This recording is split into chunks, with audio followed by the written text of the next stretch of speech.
And you know what? I mean, I've been lucky enough to work as a voice teacher with a number of the 604 artists, and that's something I know from the back end that has been a consistent experience for them, is that you don't get in the way of that stuff, like of their artistic process. I think it's bad for business. It's not like because I'm a nice guy. It's because honesty in art is what sells art.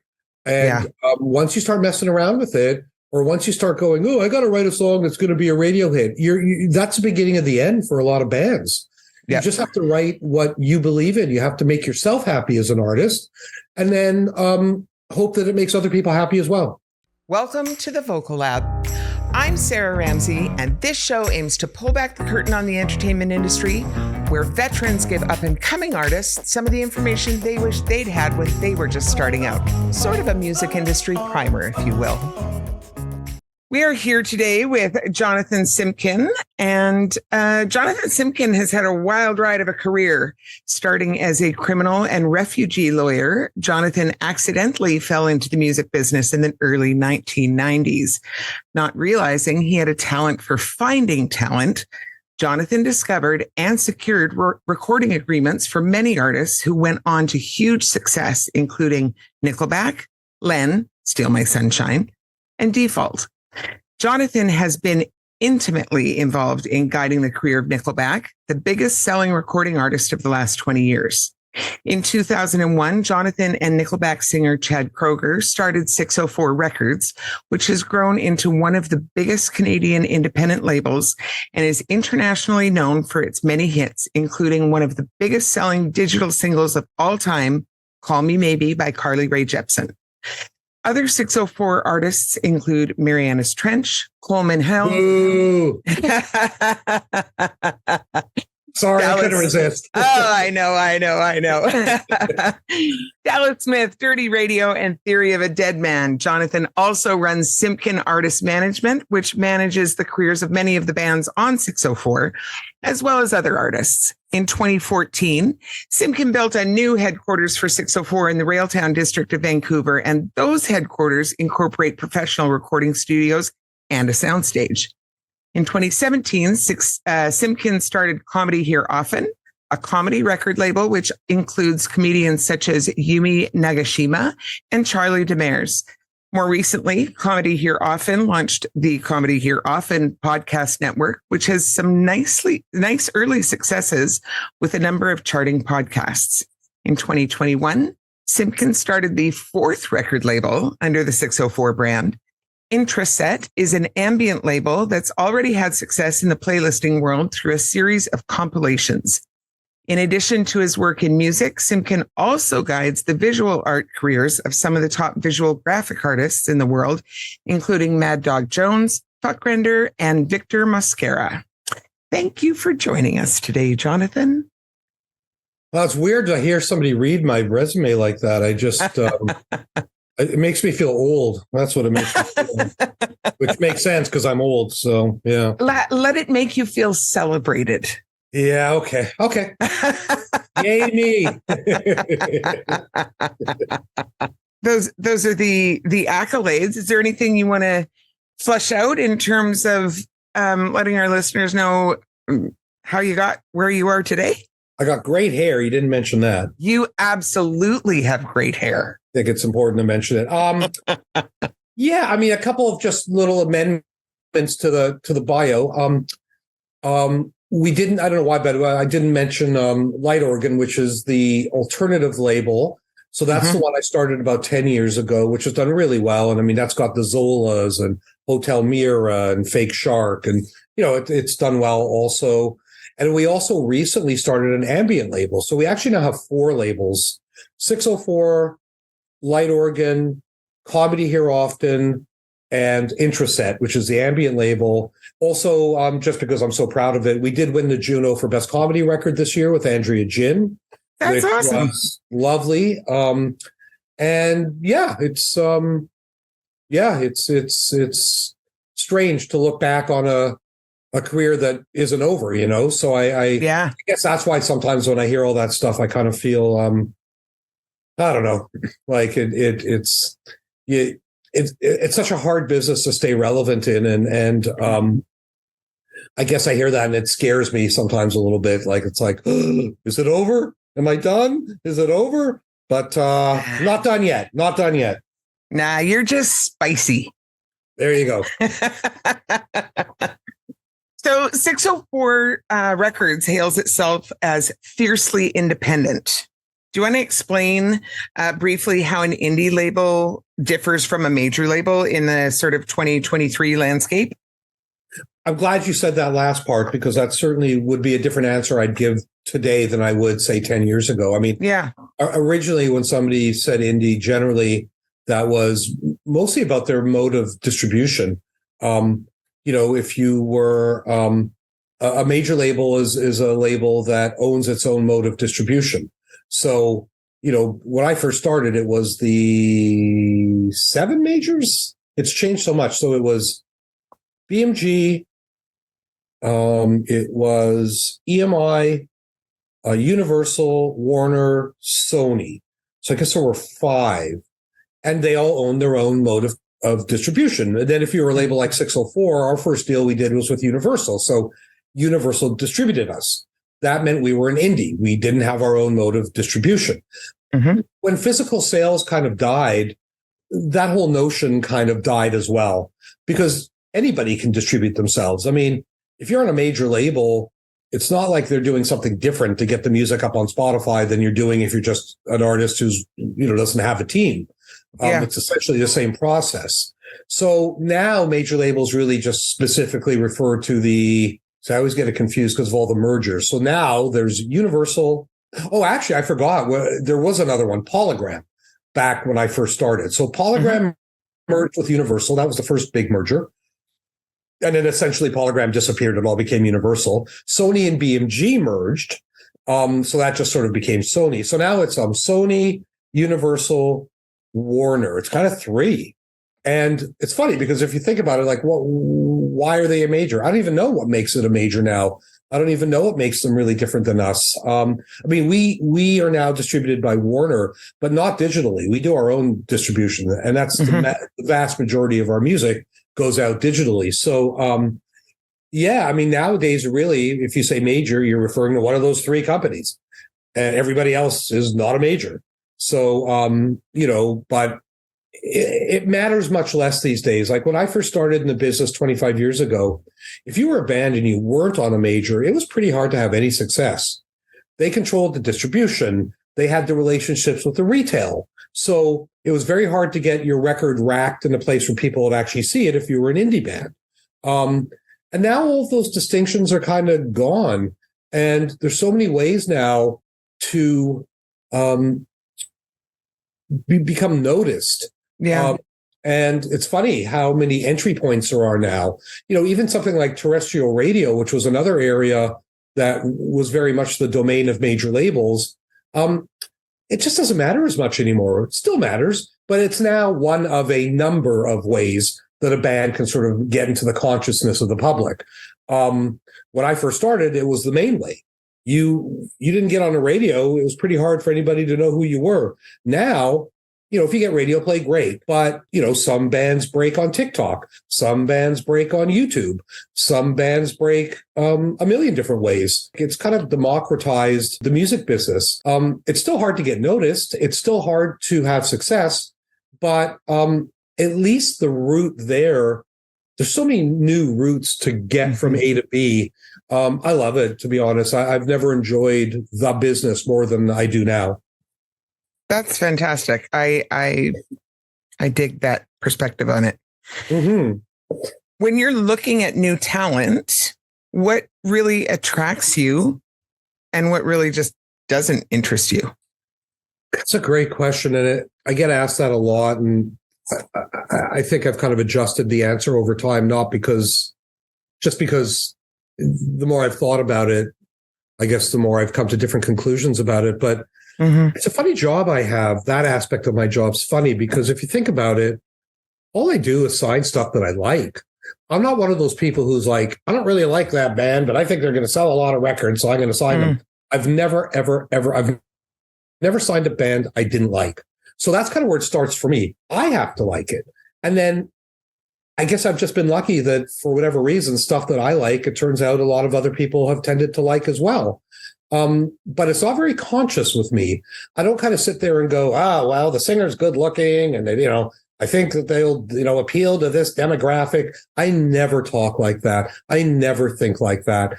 I just like something. Yeah. And I mean, not that we have to talk about your brother the whole time, but I mean, there's a great example where, your brother was dropping off demos. I think he was still in high school when he was dropping off demos to me. He was very young.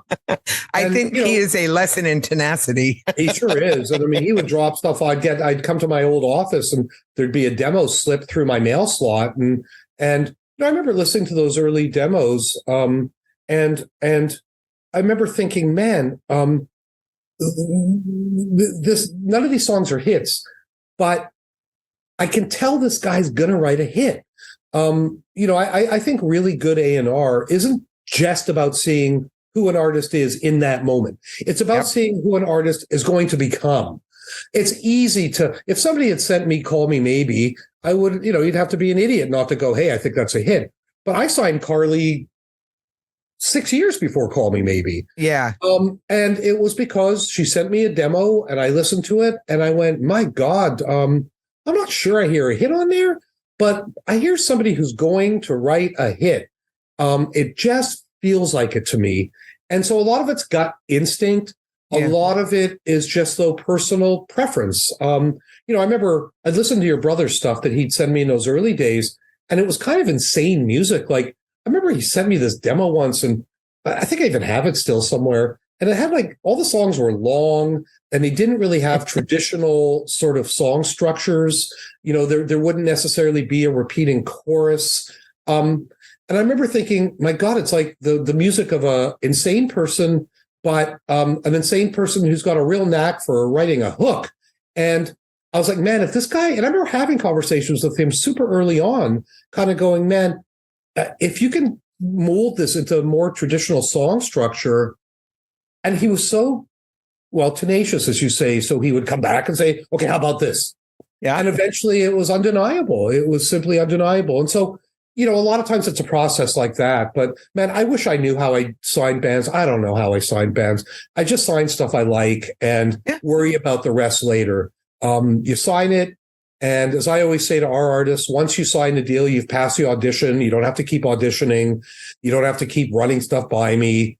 And I leave bands alone. Like I don't, because I guess maybe when I was an artist lawyer and an artist manager for all those years before I started the label, I had to deal with so many jackass A&R guys who would come into the studio and, oh yeah, can you make it sound a little bit more like that song that's a big hit right now? Like, kind of that kind of bullshit. And yeah. I would just be like, you're not even a musician. Like, fuck off.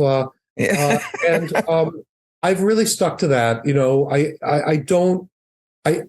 It's funny. I was trying to sign an artist. This is a while ago, maybe 10 years ago. I was trying to sign an artist, and it was an artist who was very nervous about signing with a record label. She had heard all these horror stories about labels interfering, and she actually got a hold of one of my artists, Louise Burns, and sort of said, like, Jonathan's trying to sign me, like, can I ask you, like, just, please be honest with me.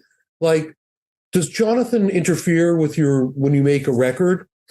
And Louise was like, interfere? I wish he would stop by the studio. Like, he doesn't, he'll stop by if I really ask him, but, and I believe in that. Like, I think, leave people alone to make their art. Like what I'm not an artist. I'm not a musician. I have nothing more to offer than anybody has to offer. Either I like something or I don't, but I let artists do their thing. I let them make the records. I don't interfere with it. Now, if they ask my opinion, I give an opinion. If they don't ask an opinion, I don't give one. And sometimes they have to have a hard discussion with somebody where you kind of like, I think we're going to have trouble selling this record. Just going to be honest with you. You want to do something about that, great. And if you don't, I'll put all my same amount of support and love into it and sometimes people take that to heart and kind of go, okay, maybe you're right. Maybe I need to go back. But sometimes they don't. And it's fine. Working with art is weird. It's not the most comfortable relationship, business and art. And it's a tough line to walk sometimes. And I don't know. I guess I just feel like I'm lucky to work in this world, and I'm lucky that we've had some success, and I'm thankful for it. And I never let my ego get in the way of like how the art is made. My ego does come into play on things, but it comes into play on things once the music's already made. And when we're trying to figure out ways to market it and put it out into the world, then sometimes I'll be like, hey, I know that if we do this, it's going to really be. But when it comes to the actual creation of the art, hands off. And you know what? I mean, I've been lucky enough to work as a voice teacher with a number of the 604 artists. And that's something I know from the back end that has been a consistent experience for them, is that you don't get in the way of that stuff. Like their artistic process. I think it's bad for business. It's not like because I'm a nice guy. It's because honesty in art is what sells art. And once you start messing around with it, or once you start going, oh, I got to write a song that's going to be a radio hit, that's the beginning of the end for a lot of bands. You just have to write what you believe in. You have to make yourself happy as an artist, and then hope that it makes other people happy as well. Yeah. Okay, so our show is aiming to sort of pull back the curtain on the music industry, especially for artists who are in the beginning stages of their careers and may not even know what they need to know yet, or who to ask if they did. So knowing that, what do you wish artists knew before they got to the stage of talking to you or any other label or management? What would make that a more successful interaction, both for the artist and for the label or management? That's a good question. I think having a strong sense of your artistic vision. Like sometimes I have bands who will come to me and they want to talk to me about marketing. And listen, I'll listen to a band's ideas about marketing all day long. It doesn't mean I'll agree with them. Sometimes I do. But I think some bands get a little too lost in that aspect of it too early on. It's like what I just said.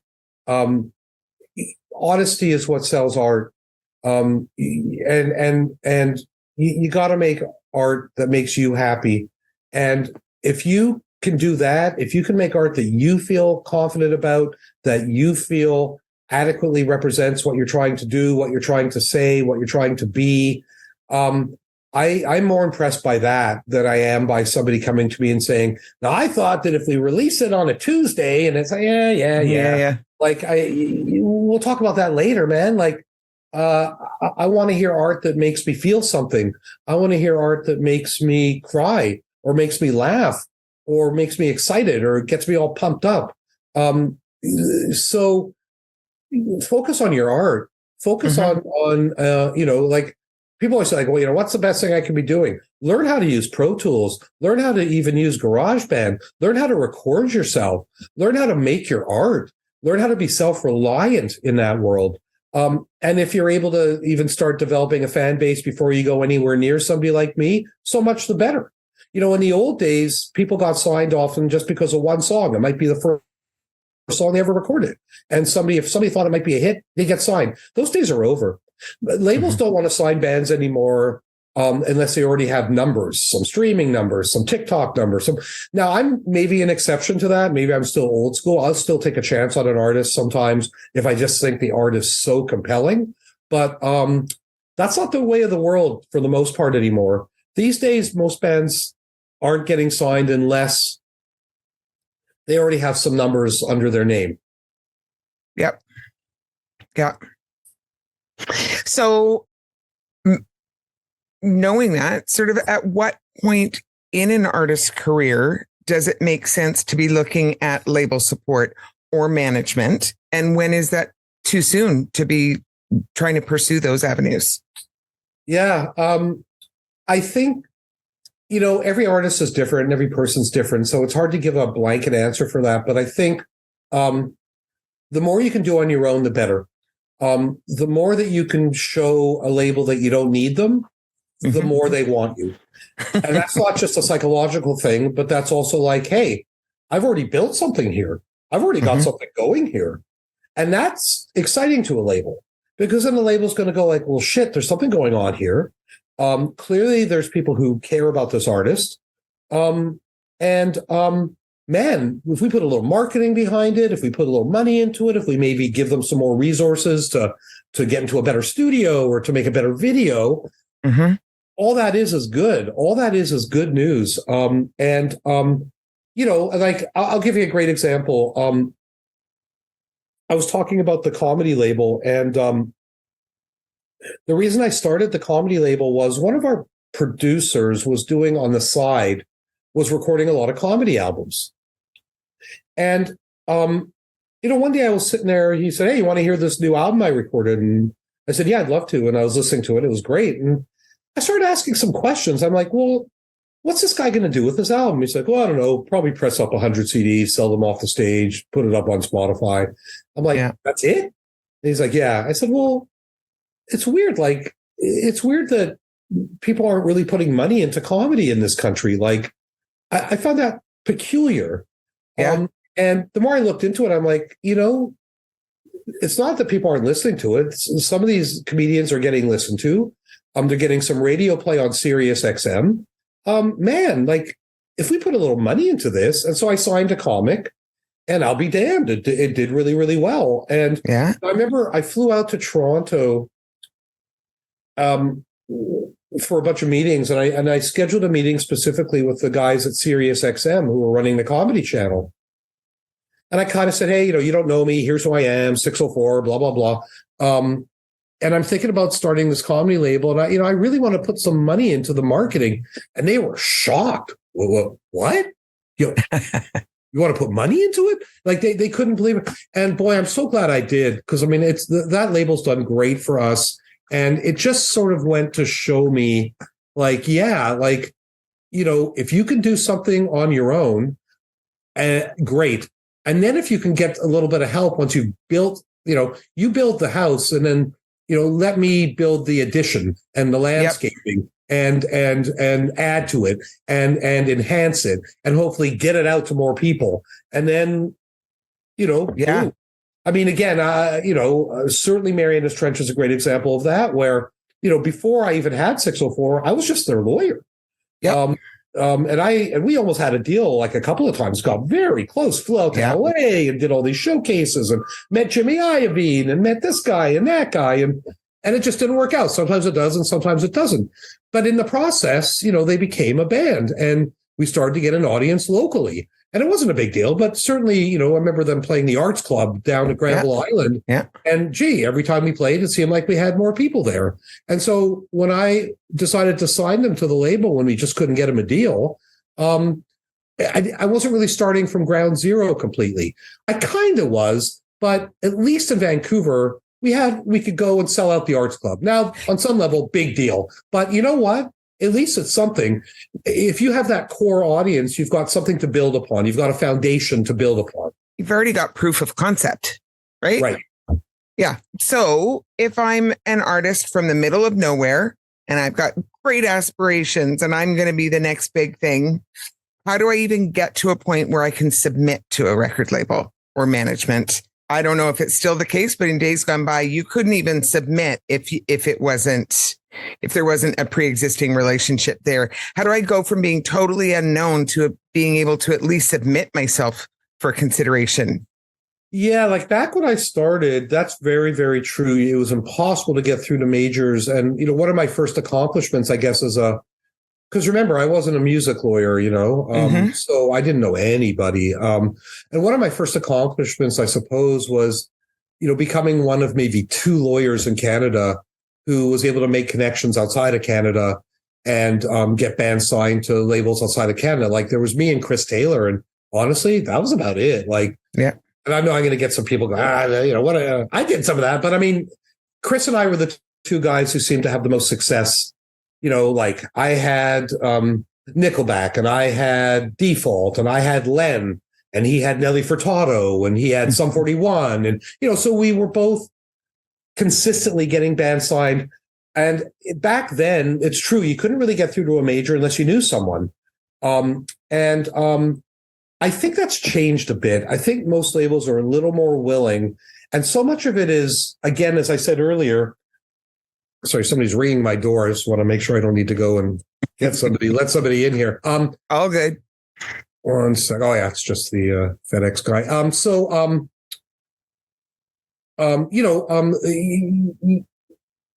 I think it's changed. Like, number one, labels are more aggressive now. They're watching stats.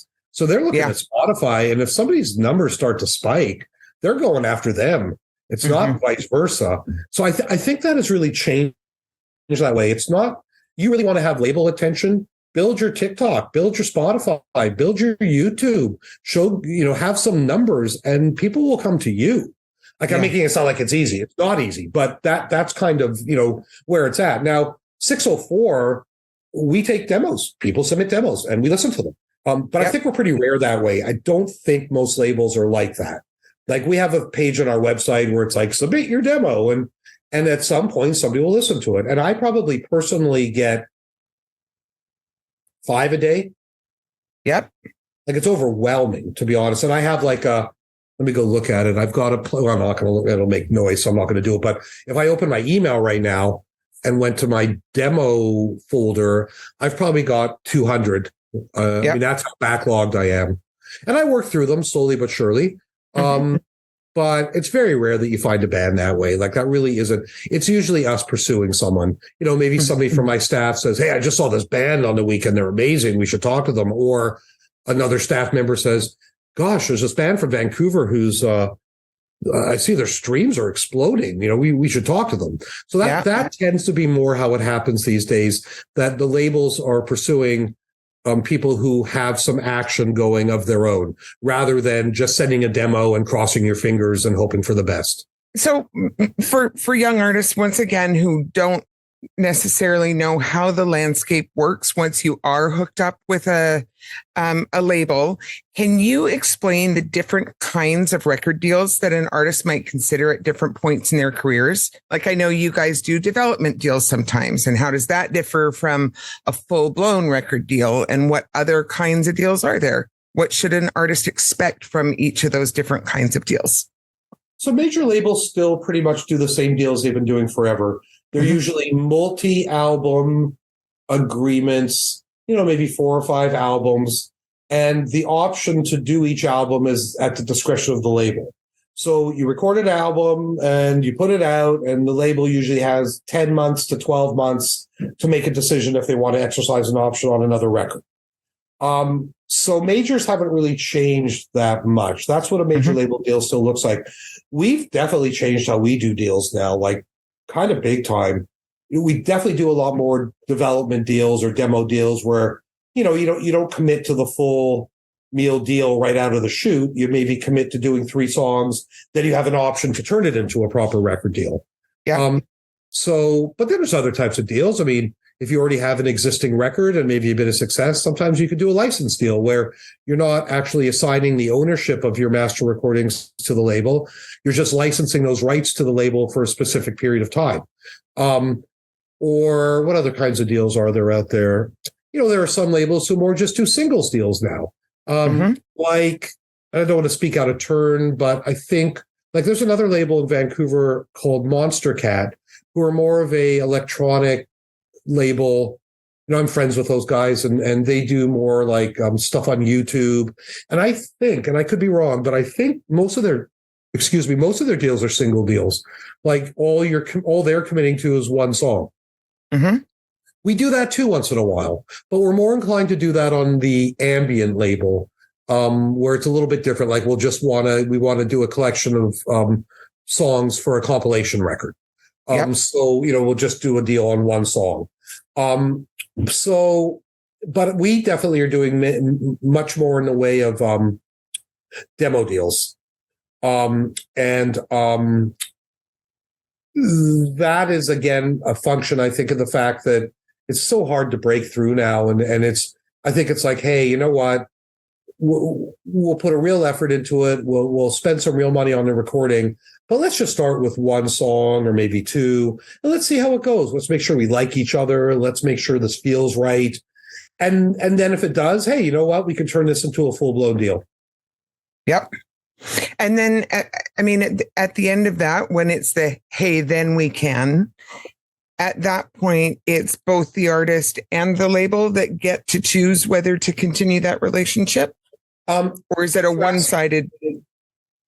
On our deals, it's both parties. Yeah. Like usually we have an exclusive period to negotiate. Okay. Like maybe it's a 90-day period or something. And it's like, and sometimes that leads to a deal and sometimes it doesn't. Yeah. One of the reasons I like demo deals is by the time you get through it, everybody's got a pretty good idea of who everybody is. You sort of get to know each other. You know what it's like to work together. It's like, oh man, that was a pain in the ass just doing one song. Like I can't, I'm too old now, man. I can't, it's too much hassle. Or you go, oh my God, I love this person so much. I absolutely want to work with them. Yeah. So what kind of things fall into the responsibility bucket for an artist versus a label versus management? And really specifically, what are the kinds of things you see artists get proactive about that result in their best chances for success in the business? Yeah. So it's funny, the line between what a manager does versus what a label does is kind of blurry sometimes. Yeah. Especially nowadays when so many more managers are also the label. Like that's become much more common. Like when I first started, that was very rare. I think it was really a function of Napster and the fact that the business really was in the shitter for a while. And, so for example, I started my management company mostly because of that. Like there was that horrible period of time when, Napster happens and then all of a sudden CD sales just fucking plummet. And, but that was before streaming. So you didn't have streaming picking up the slack.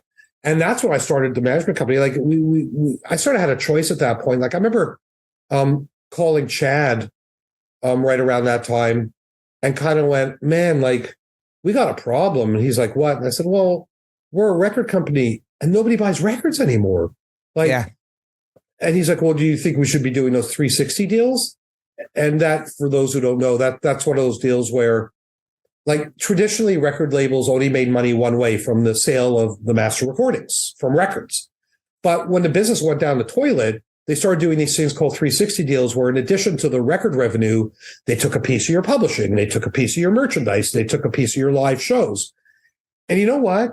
I had no interest in that. Yeah. Because as much as I love making money in the music business, and I do, I also love sleeping at night. And just the thought of having all our artists hate our guts, because of that, I couldn't stomach it. I couldn't live with it. I just, and again, it's not me being a nice guy. It's me going, I don't think I can run a business where everybody hates my guts because of what our deals look like. And so instead I started a management company, because to me, it's like, okay, I can at least pick up the slack there. At least I'm giving something back. I'm not just taking percentages because, hey man, we need to, it's not fair that, we're making the record and we don't make any money. Like, yeah, I get that, but it's like, I didn't feel right to me. I wanted to only participate in those other revenues if I was actually contributing to those revenues increasing. And so that was my personal answer to that.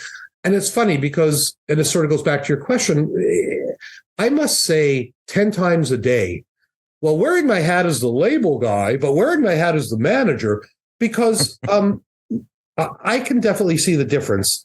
And because I'm so conscious of and nervous about the conflict of interest, it was important to me to always be careful about that. And to me, the way to be careful about that was to articulate it. I'm constantly articulating that. That's a tough line to walk. Oh my God. Especially when it's like an artist saying, well, if you weren't our manager, I'm sure the label would be spending way more money. And now it's going to be like, whoa, whoa, whoa. Yeah. I try my best to take a step back and kind of go, is he right? Is she right? Is what she's saying correct? And, sometimes I'll be like, well, maybe it is right. Maybe I should revisit this. But, I'm happy to say 9 times out of 10, I'm like, no. If that was a manager coming to me and saying, I got to spend the money on this, I'd be like, no, like, it doesn't make sense. But the thing that's nice about being management and label is there are times when, like, let's say a band wants to tour Europe. And if it wasn't for the fact that we had the safety net of that revenue that comes in from the management side on that band, I might not be willing to risk the money. I might say, you know what, it's too risky. I'm sorry. But because I know I've got the safety net, I'm like, you know what? Sure, let's do Europe. Yeah. Because even if it's a disaster and I spend $25,000 and it doesn't really move the ball down the field, hey, at least we're still doing well in Canada, and I'm going to get some percentages off of SoCan and off of the shows. And, so it's kind of in that way worked out. It's tough, though. And I will say that now that the record business is healthier again, we take on much less management stuff. Yeah. Yeah. It's just, yeah. And so in that whole matrix, what are the things that the artists can do to be proactive to have the best chances of contributing to their own success? Because it's all those pieces, right, that contribute. It's the label, it's the management, and it's the artist. If the artist isn't carrying their load, none of this is working. I think, again, there's so many tools that can be right in the hands of artists these days, especially if you're in a position where you can record your own music and you don't have to worry about spending money on going to a studio and all that. So number one, you put the means of production into your own hands. And if you have that capacity, then it really puts you ahead in the game. It really gives you a leg up in how you do stuff. And then if you become savvy at social media and savvy at your own marketing, again, that you can do so much more good for yourself that way than by sending out, endless numbers of emails to record labels saying, please sign me. I think that falls on deaf ears a lot these days, unless, you're not just saying, please sign me because I have great music. You're saying, please sign me. I have great music. Plus, we've got X number of followers here, and our Spotify is really growing. And, 6 months ago, we only had this number of followers, and now we have this number of followers, and it feels like something's happening. And if you can, it's a business like any business, and it's no different than if you were starting a clothing company or a pizza restaurant. It's about making great product, and it's about getting the word out that you're making great product. Just because it's a music business doesn't make that any different. And again, because of the fact that the business has changed so much, I hate to say it because it's kind of sad, but having great music, unfortunately, isn't necessarily enough anymore. Thanks for joining us today. That was actually just part 1 of our interview. And I would love it if you come on back Thursday to catch part 2. Can't wait to see you then.